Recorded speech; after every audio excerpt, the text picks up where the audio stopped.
cours de résistance des matériaux, flexion plan simple, première bac STM. Dans cette séance, on va voir donc la résistance des matériaux, la partie flexion plan simple, unité conception.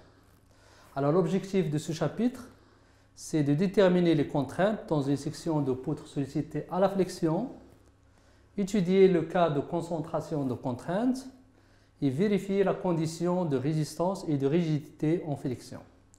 Et aussi déterminer la flèche, ça veut dire la déformer. Alors on parle ici de flexion plan simple. Alors on va prendre ici l'exemple d'une poutre qui est soumise sur deux appuis ponctuels A et B avec une charge au milieu F. Si on applique la charge F, on aura automatiquement la déformation de la poutre. Ça veut dire la flexion de la poutre. Alors comme vous voyez ici, et ça on peut le remarquer donc, avec une expérience simple. Alors la partie supérieure, donc il se comprime, et la partie inférieure ici, donc il se délate, ça veut dire qu'on a la traction. Donc on peut dire que la flexion, ce n'est que la combinaison de la compression et de la traction. Alors dans ce cas, on a la résultante, elle est perpendiculaire au moment, et le torseau de cohésion, et là ça forme TY MFZ. Donc comme on voit ici, donc, dans la représentation, TY il est suivant Y, et MFZ il est suivant Z. Donc ils sont perpendiculaires. Et on peut avoir le cas aussi où on a TZ et MFZ. Alors pour la répartition des contraintes, puisqu'on a dit pour le cas de la flexion, on a la compression et la traction, ça veut dire que la contrainte déjà elle est normale. Donc on peut démontrer que sigma x égale à moins MFZ sur IGZ fois Y. C'est ce qu'on voit ici. Alors si j'applique une charge verticale vers le bas, on aura dans cette partie, dans cette zone-là, on aura la compression et dans cette zone-là, on aura la traction. Alors là, le Y, c'est la distance ou bien c'est l'abscisse de point où on calcule la contrainte. Par exemple, on veut calculer la contrainte au point M. Donc sigma x au niveau de point M, c'est MFZ sur IGZ fois Y. Avec Y, c'est ça. Alors on peut remarquer ici que sigma x est maximal pour Y lorsqu'elle est dans ce point-là, dans cette situation, ou bien ici. Ça veut dire à l'extrême. Donc on peut le remplacer par le V avec V, c'est Y max, c'est l'ordonnée de point le plus éloigné de centre G ou bien de G. Et là, cet axe-là, on a la contrainte elle est égale à 0, c'est ce qu'on appelle la ligne neutre ou bien la ligne moyenne. Alors IGZ, c'est le moment quadratique suivant l'axe GZ. On va le définir par la suite. Et sigma, c'est sigma M, c'est la contrainte normale de flexion au point M. Elle est en mégapascal. Alors pour les valeurs de IGZ, là on vous donne ici quelques sections. Par exemple, la section rectangulaire. Alors pour IGZ, si on calcule par exemple la contrainte relative à MFZ, c'est BH à la puissance 3 sur 12. Alors B est le suivant Z. Et H suivant Y. Alors de même ici pour carré, forme carré, section carrée, donc c'est A4 sur 12. Et si on prend le cas d'une section circulaire pleine, c'est pi d à la puissance 4 sur 64. Là, il faut faire la différence avec ce qu'on a vu dans le chapitre de torsion, puisque le chapitre de torsion, on parle de moment polaire, quadratique polaire. Donc là, c'est différent.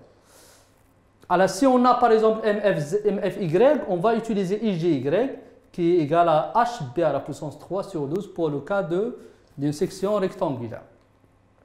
La condition de résistance, alors ici de même, on va faire sigma qui doit être inférieur à RPE en tenant compte de coefficient de sécurité et on va définir RPE par RE sur S, avec S c'est le coefficient de sécurité, qui dépend bien sûr de l'application ou bien de l'utilisation. Donc la condition de résistance s'écrit par sigma max inférieur à RPE. RPE c'est la résistance pratique à l'extension, RE c'est la limite élastique et S c'est le coefficient de sécurité. Alors si on a concentration de contrainte, variation de section ou bien on a un perçage ou bien une gorge, dans ce cas-là on doit tenir compte de KF, ça veut dire le coefficient de concentration de contrainte relative à la flexion. Alors dans ce cas-là, on va calculer sigma max effectif qui est égal à K fois sigma max. et cette valeur-là, elle doit être inférieure à RPE. Alors le K, ça veut dire le coefficient, il est donné par des graphes, comme ce qu'on avait vu au niveau de la torsion et de la traction. Donc comme vous voyez ici, le K, on a une plaque avec un épaulement. Donc là, je dois calculer R sur H. Alors R sur H. Et après, il faut calculer H, grand H sur petit h, pour choisir laquelle de ces courbes qu'on va utiliser. Et par la combinaison des deux, on aura le K, la valeur de KF. Alors de même pour le signet, le cas des plaques, ou bien dans le cas des pièces cylindriques, on a un épaulement ou bien une gorge.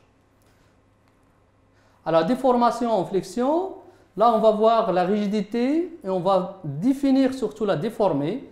Alors la déformée, c'est la position par exemple du point C après la déformation, il sera dans la position C'. Alors cette distance, c'est ce qu'on va appeler la flèche Y ou bien la déformée. Alors cette déformée, il est en fonction de X. Alors comme vous voyez ici, pour le cas d'une poutre qui est encastrée dans cette extrémité-là, avec l'application d'une charge à l'extrémité B, donc on voit que la flèche ici elle est maximale et là la flèche elle est nulle. Donc la flèche, cette flèche-là, elle varie en fonction de X. On peut la calculer, donc après démonstration bien sûr, en mettant UIGZ Y seconde égale à moins MFZ, avec Y seconde, c'est la deuxième dérivée de Y. Donc là, pour chercher le Y, là, il suffit de faire deux intégrales pour trouver Y' et après pour trouver Y. Alors pour nous, on va pas, à ce niveau-là, on n'aura pas besoin de faire ces calculs, mais on vous donnera par exemple un formulaire qui définit donc cette valeur. Par exemple, le cas d'une charge avec un appui à l'extrémité, donc une poutre encastrée avec une charge à l'extrémité. Donc on aura par exemple pour les torseaux de cohésion, donc on aura ces tracés. Et ce qui nous intéresse, surtout la déformée.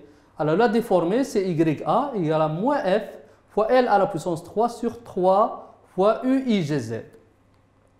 Pour le cas par exemple d'une poutre avec une charge à une distance appliquée à une distance A, toujours une poutre encastrée, donc on aura la même chose. Donc on aura la flèche qui est égale à moins F fois L, moins A au carré, fois 2L plus A sur 6 EIGZ. Et de même pour les charges réparties, donc on aura la flèche qui a cette formule-là. YA égale à moins P, ça veut dire la charge répartie, P, fois L à la puissance 4 sur 8 fois EIGZ. Donc là, il suffit de faire les applications numériques. Bien sûr, il y a d'autres cas aussi qu'on peut avoir dans ce formulaire-là, donc qu'on peut utiliser. Condition de rigidité en flexion, donc la flèche ne doit pas dépasser une flèche limite qui est définie par le constructeur ou bien par le cahier de charge. Donc Ymax doit être, donc Ymax c'est la flèche calculée au niveau de la poutre, doit être inférieure à la valeur définie par le constructeur. On va voir une application, par exemple un arbre qui est guidé par du roulement, qui a ici une gorge, on a un circlipse, et à l'extrémité on a une rodentée. Alors la rodentée, ça permet de transférer donc une puissance. Donc on aura un couple qui sera exercé au niveau de A par exemple, par l'autre roue. Donc le couple, ça entraînera une torsion dans cette zone-là, de là à là. Donc on peut modéliser donc, cette poutre par ce dessin par cette poutre-là, encastrée à l'extrémité. Et de l'autre extrémité, on a une charge verticale. Là, on vous donne la valeur de la charge qui est égale à moins 1000 portée par Y. Et on vous demande de calculer le diamètre minimum pour avoir la résistance de l'arbre. Sachant que la matière, c'est un acier C18 et aussi qu'il y a des concentrations de contraintes au niveau de la gorge.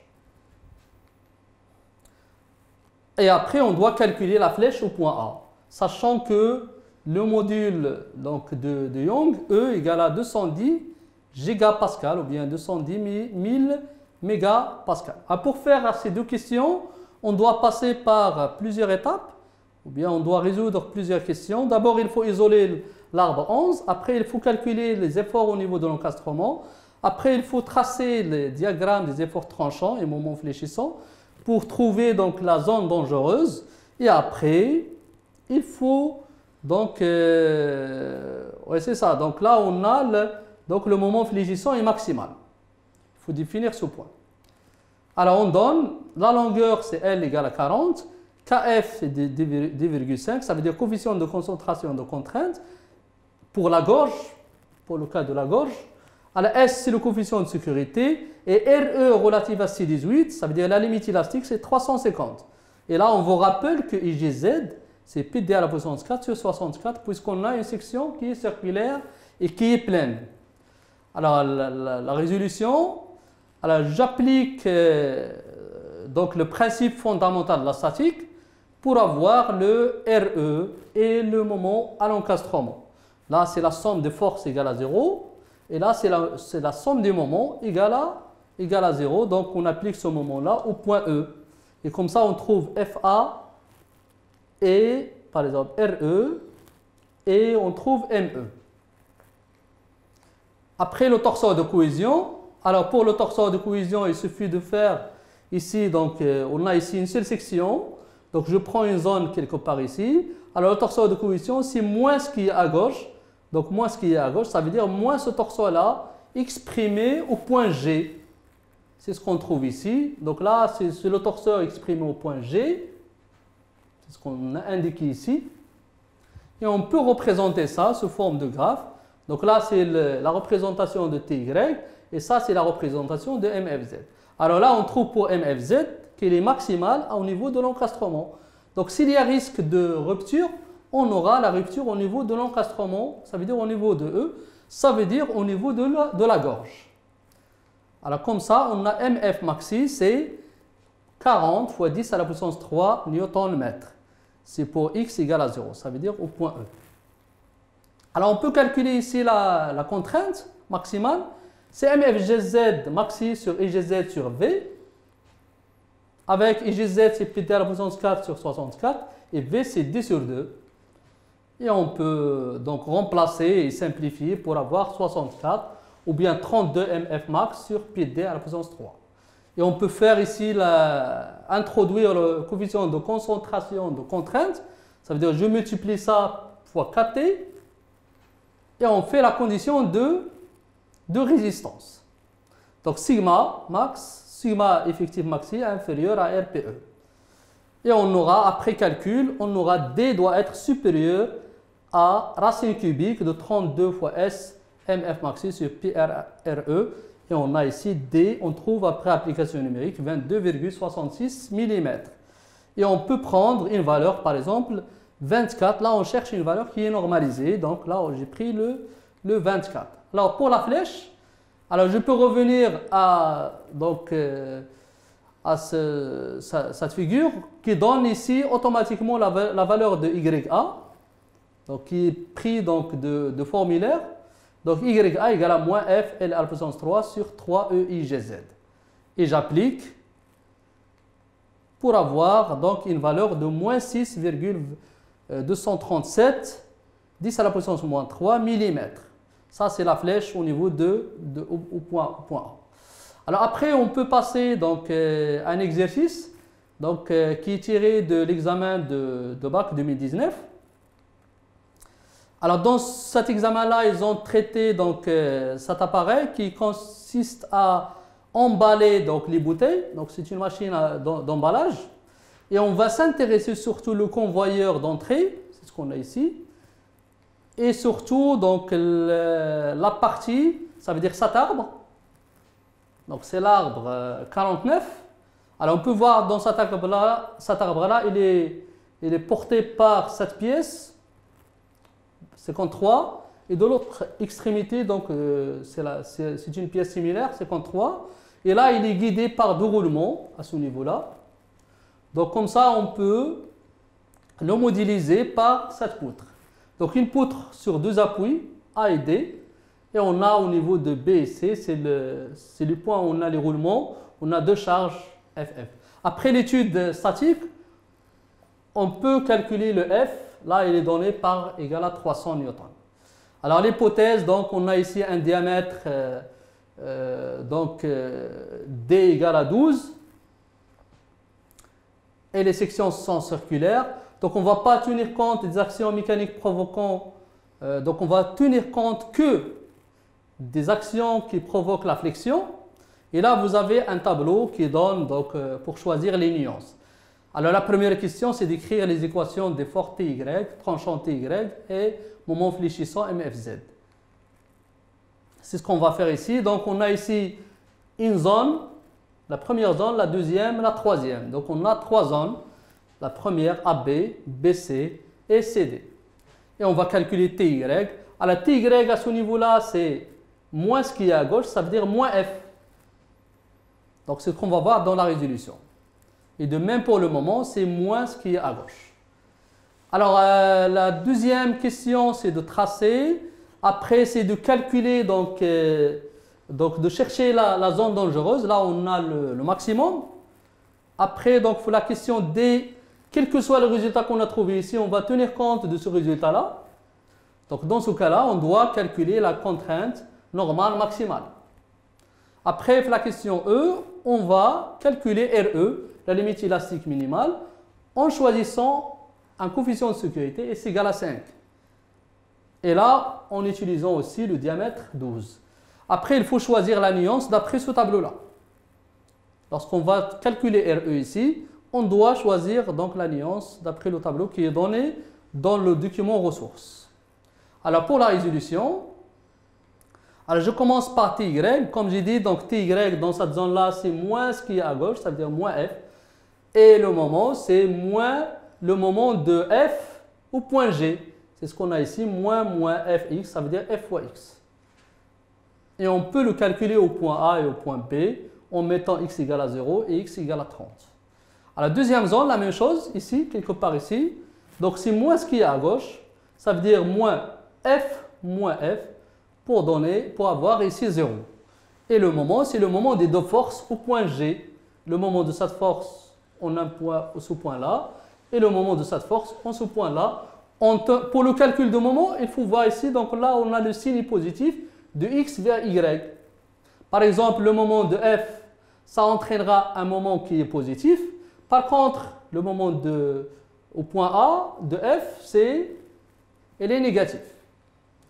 Alors la zone CD, c'est de même, on peut travailler ici soit par cette force-là ou bien par ces trois forces, comme on l'a écrit ici. Et comme ça, on aura ces résultats. Alors pour le traçage, alors là, dans la zone AB, on a pour TY, c'est moins 300. Là, il est négatif, moins 300. Et dans la zone BC, donc là, on a 0. Et dans la zone CD, on a F, ça veut dire 300. C'est ce qu'on a indiqué ici. Pour le moment, la même chose. Dans la zone AB, on a F fois X. Ça veut dire 300 fois X. Donc c'est une droite inclinée. Donc là, pour X égale à 0, c'est 0. Pour là, c'est égal à 9 Nm. Donc là, c'est une droite. Et dans cette zone-là, BC, on a une valeur qui est donc constante, 30 fois F. 30 fois F, ça veut dire 30 fois 300. Ça donnera donc cette valeur-là. Après, on a dans la zone CD, donc là, c'est moins, alors c'est ce qu'on a ici, 400 F moins F de X. Donc c'est une droite inclinée. Il suffit de mettre la valeur au point C et la valeur au point D qui est égale à 0. Et on a le traçage de la poutre. En tout cas, on peut faire autrement, puisque là, on a une poutre qui est symétrique. Donc là, ça va être symétrique. Alors, je peux remarquer ici que la valeur maximale au niveau de moment de flexion, c'est à ce niveau-là, dans la zone BC. C'est là qu'on a le moment de flexion qui est maximal. Et sa valeur, elle est égale à un 9 Nm. Et on peut calculer donc, alors comme vous voyez ici, c'est ce qui est donné dans la question, c'est 9 Nm. Ça veut dire quel que soit le résultat qu'on a trouvé ici, on peut passer à ce calcul-là.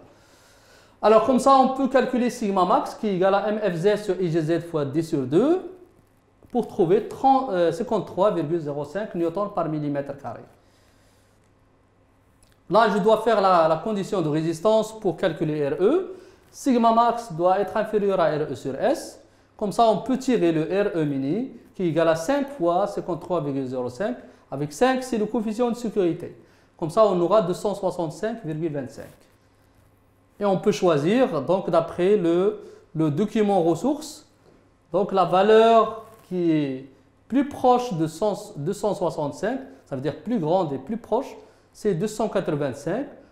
C'est ce qu'on a trouvé ici, c'est 25. Alors, jusqu'à là, donc, je vous souhaite bon courage et bonne santé. Et à la prochaine, Inch'Allah.